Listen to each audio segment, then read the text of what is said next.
हरे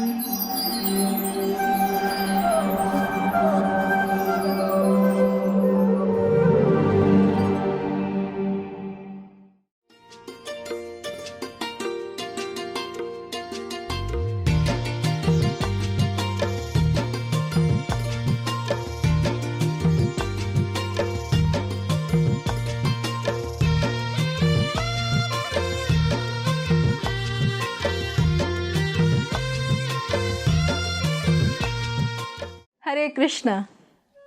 आज के कार्यक्रम में आप सभी का हार्दिक स्वागत है। आज हमारे वक्ता हैं श्रीमान दामोदर चैतन्य प्रभु जी। प्रभु जी ने बड़ौदा मेडिकल कॉलेज से अपना MBBS का मेडिकल शिक्षण पूर्ण किया। तत्पश्चात स्टर्लिंग हॉस्पिटल में 2 वर्षों तक वे कार्यरत रहे।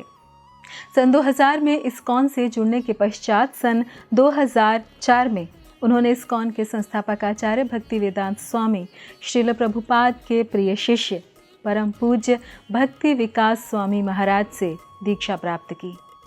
प्रभु जी सन 2008 से पूर्ण रूप से कृष्ण भावनामृत का प्रचार प्रसार करने में लग गए, जिसमें युवाओं के मध्य प्रचार करने के अतिरिक्त वे भक्ति में अग्रसर होने के हेतु इच्छुक भक्तों को आवश्यक मार्गदर्शन भी प्रदान करते हैं।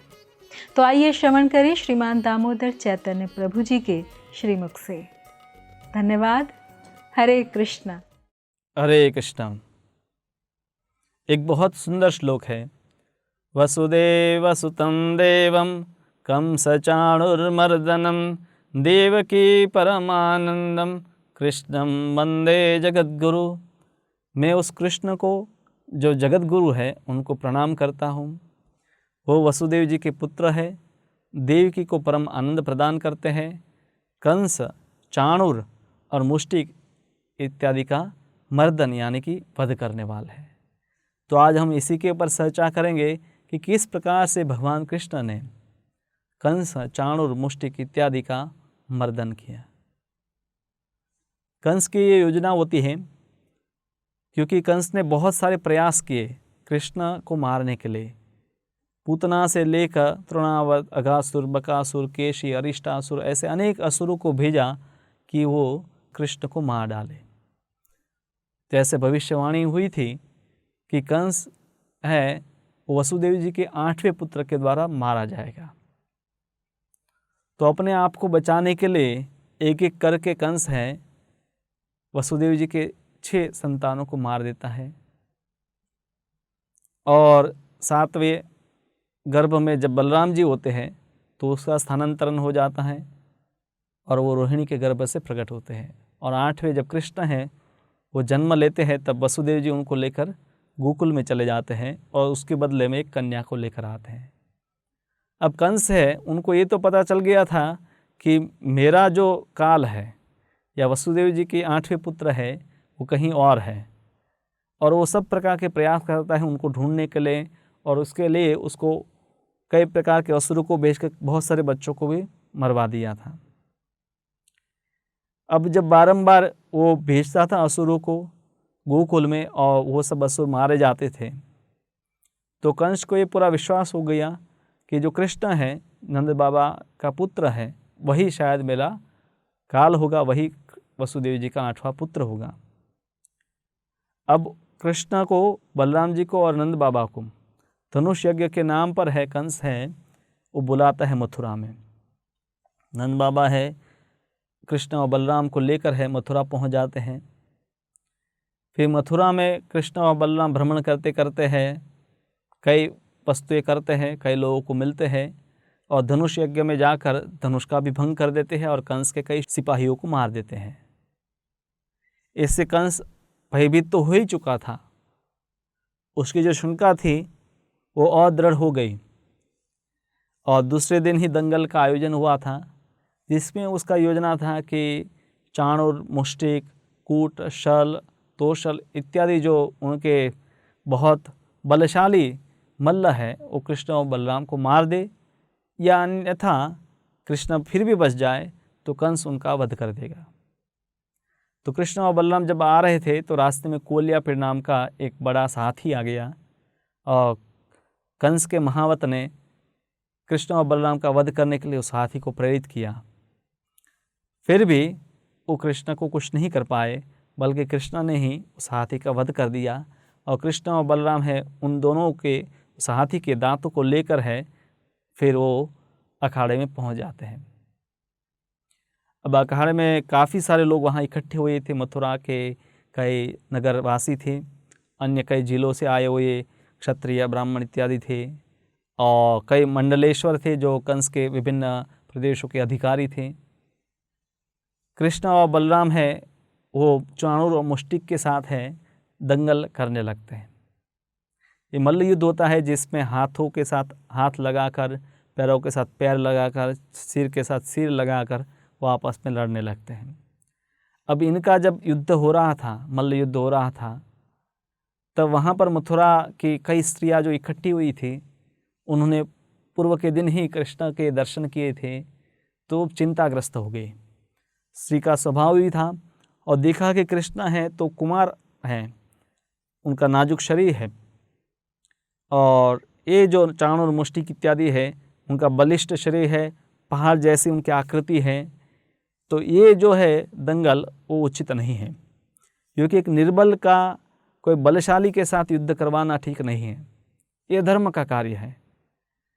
और उन्होंने जब ऐसा देखा तो आपस में बातें करने लगी कि कंस कैसा राजा है, और बाकी उनके जो सभासद है वो भी कैसे है।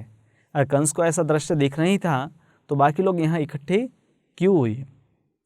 कोई अगर सभा में जाता है और वहाँ अधर्म होता हुआ दिखाई देता है तो या तो वो सभा का त्याग कर दे, या अगर वो सभा में जाए तो उसको सत्य बोलना चाहे, डरना नहीं चाहे, या तो है उस सभा का त्याग कर देना चाहे।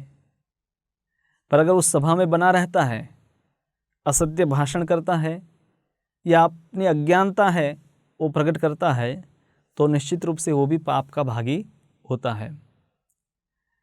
तो यहाँ पर जो है उचित नहीं हो रहा है कि कृष्ण और बलराम के साथ इन लोगों का युद्ध है, वो ठीक नहीं है।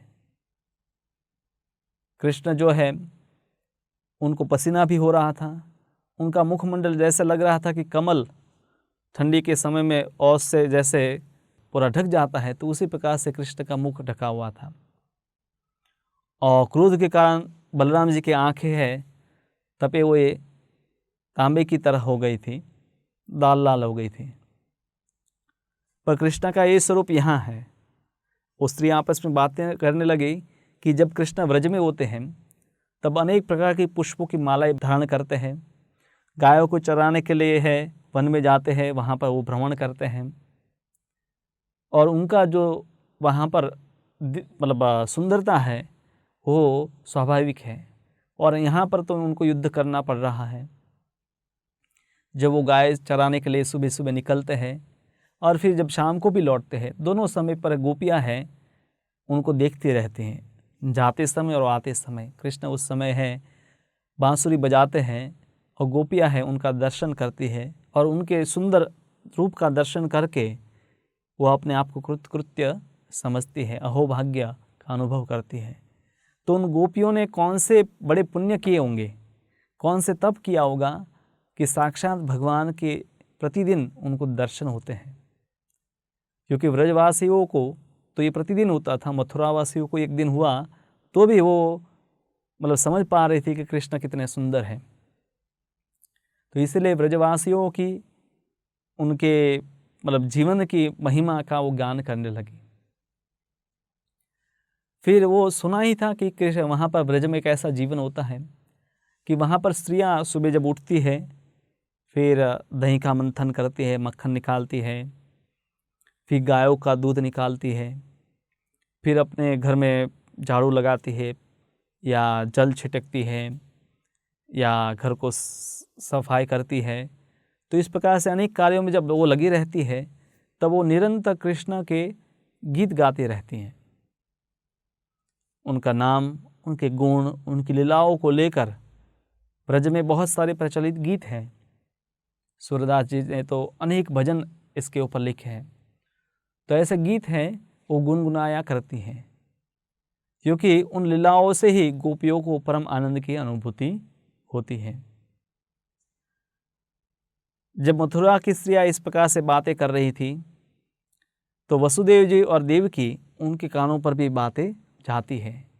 उनको भी चिंता होने लगती है, वो भी संतप्त हो जाते हैं कि हमने गलती कर दी कि कृष्ण और बलराम यहाँ पर आए, हमें किसी न किसी प्रकार से उनको रोकना था।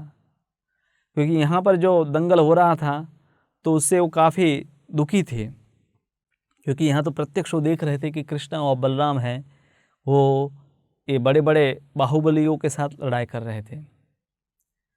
पर भगवान भी अपने भक्तों की भावनाओं को जानते हैं,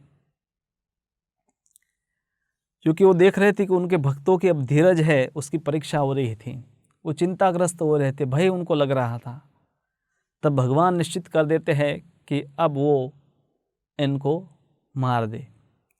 और उस समय भगवान हैं चाणूर के ऊपर प्रहार करते हैं, और वो प्रहार ऐसा होता है कि जैसे वज्रपात हो रहा है। चाणूर के अंग अंग टूटने लगे। हालांकि कृष्ण का हाथ तो बहुत छोटा सा कोमल था, पर जो वो प्रहार करते थे तब ऐसा ही लगता था कि जैसे कि वज्र का पात हो रहा है। और चाणूर है जब भगवान के ऊपर प्रहार करता था तो जैसे हम एक पुष्पमाला हाथी के ऊपर फेंकते हैं और हाथी को कुछ भी नहीं होता है, तो उसी प्रकार से चाणूर के प्रहार से भगवान को कोई भी कष्ट का अनुभव नहीं होता था।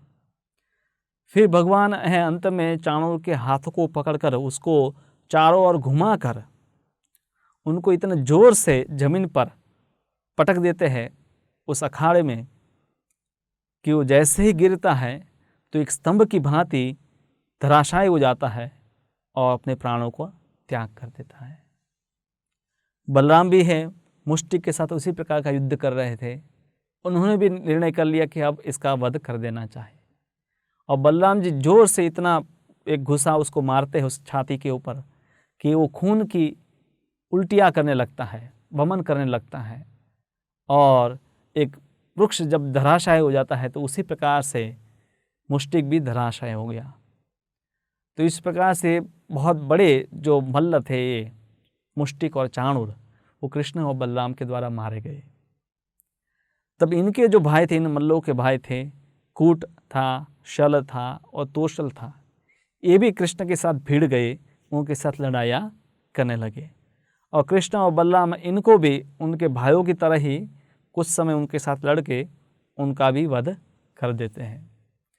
अब इतने 5 मल्लों का जब वध हो गया तब अन्य जो कुश्ती करने के लिए आए थे वो तो इतने डर गए कि वो वहाँ से तुरंत पलायन करके चले गए।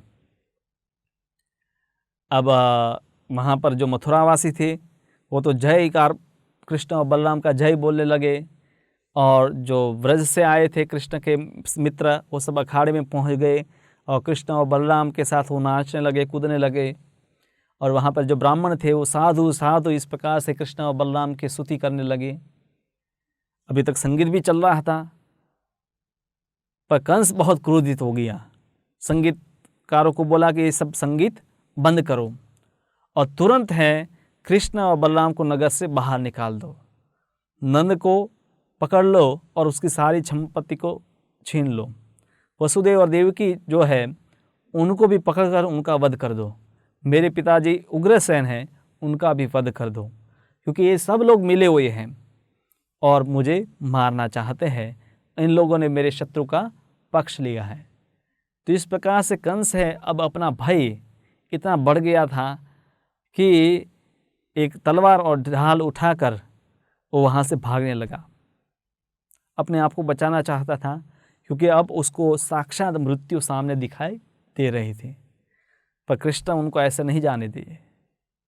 कृष्ण तुरंत है वो अखाड़े से वो मंच पर है छलांग लगाते हैं जहाँ पर कंस बैठा था और उसके मुकुट को है उड़ा देते हैं और कंस को है दबोच लेते हैं और उसको खींच कर है अखाड़े के फर्श के ऊपर फेंक देते हैं।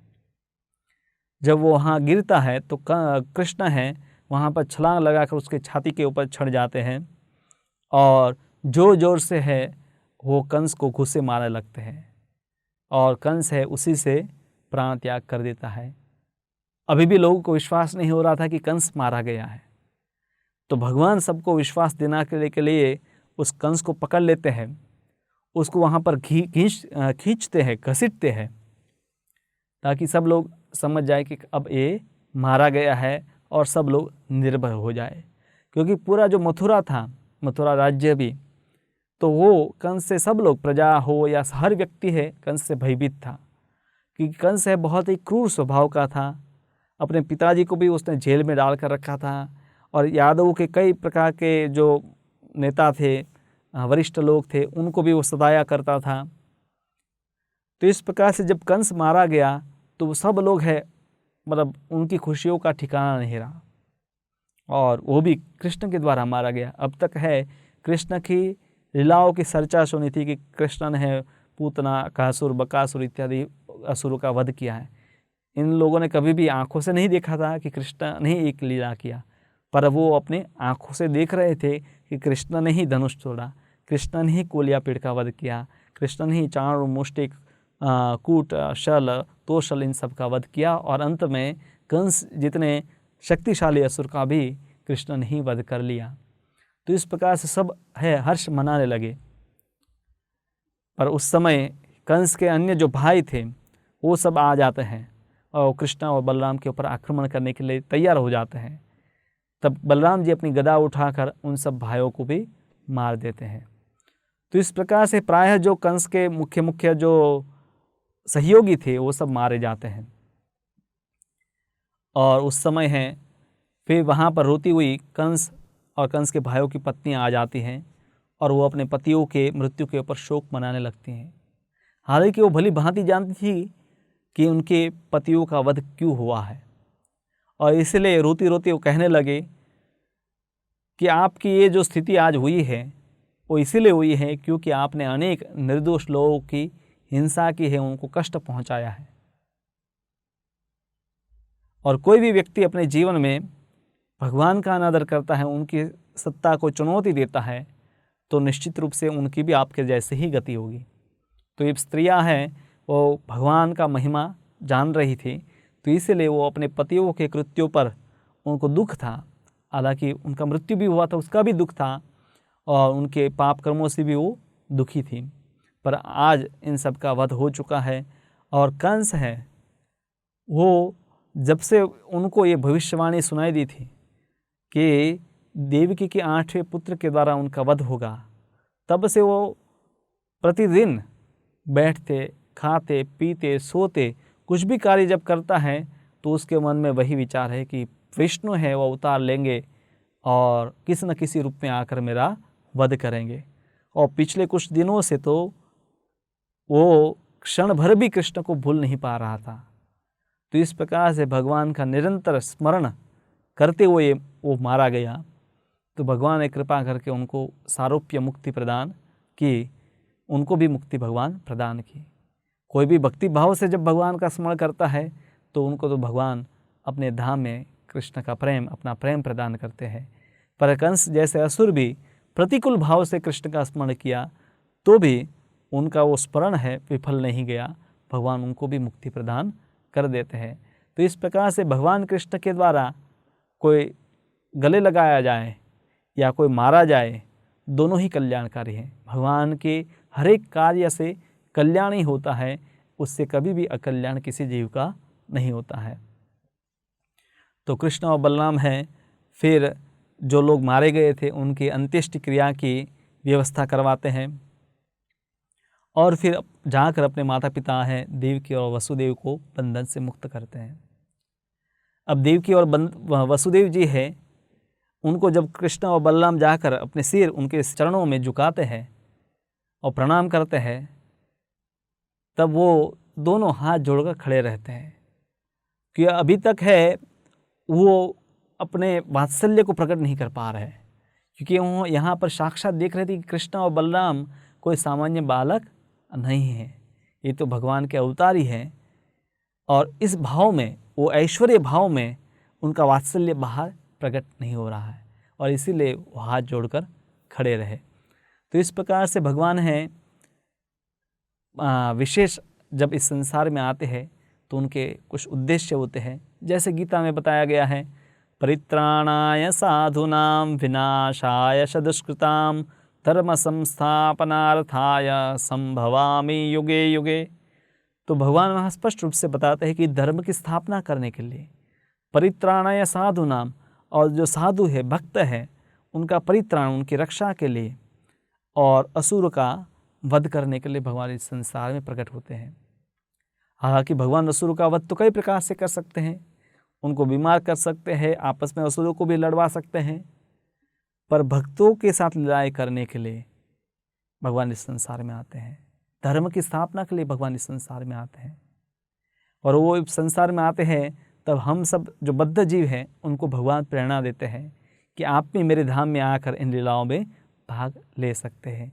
भगवान हमें यहाँ पर उनकी लीलाओं की एक झलक दिखाते हैं ताकि हम भी उसको सुनकर आकर्षित होकर उत्कंठा हमारी जागे कि हम भी कृष्ण के दर्शन करें, उनकी लीलाओं में भाग लें। तो भगवान इस संसार में लीलाएं करते हैं, वो एकमात्र उनका ये कारण है, सभी जो संसार में जो जीव हैं उनका कल्याण हो, क्योंकि भगवान स्वयं आत्माराम है, उनको इस संसार में कुछ भी नहीं लेना है, वो पूर्ण रूप से स्वयं संतुष्ट है। पर हम सब के सुख के लिए हम सब इस संसार में फंसे हुए हैं, और कंस की भांति ही छोटे या बड़े दुर्गुण हमारे में छुपे हुए हैं। तो उन दुर्गुणों का नाश करने के लिए और हमारी भक्ति जगाने के लिए भगवान इस संसार में प्रकट होते हैं। और जो भी श्रद्धापूर्वक है भगवान के प्रागट्य को समझता है, जन्म कर्म च मे दिव्यम एवं यो वेति तत्वतः, भगवान के जन्म और कर्म की जो दिव्यता है जो समझ लेता है, तो उसको त्यक्त्वा देहम पुनर्जन्म नैति मामेति, तो इसको संसार में वापस नहीं आना पड़ेगा और वो भगवत धाम को वापस जाएगा। तो भगवान की लीलाएं तो भागवत में अनेक प्रकार से वर्णन की गई है। यहाँ पर 10वें स्कंद में है भगवान की, हम मथुरा लीला की बातें कर रहे हैं, पर अन्य जो भी अवतार है उस पर भगवान की लीलाएं होती है, वो सब दिव्य लीलाएं हैं और उनको मानवीय दृष्टि से हम नहीं कभी समझ सकते हैं। सांसारिक दृष्टि से समझने जाएंगे तो बहुत सारे भ्रम उत्पन्न होंगे। हालांकि भगवान अपनी लीलाओं से कई सांसारिक विषयों के बारे में नैतिक दृष्टि से भी कई प्रकार की शिक्षाएं देते हैं, फिर भी भगवान इस संसार के नियमों से बंधे हुए हैं नहीं हैं, यहाँ की नैतिकता से बंधे हुए नहीं हैं। भगवान दिव्य है और उनकी लीलाएं भी दिव्य है, और जो इस दिव्यता को तत्वतः जानता है वही उस लीला को सुनने का पूरा लाभ प्राप्त करता है।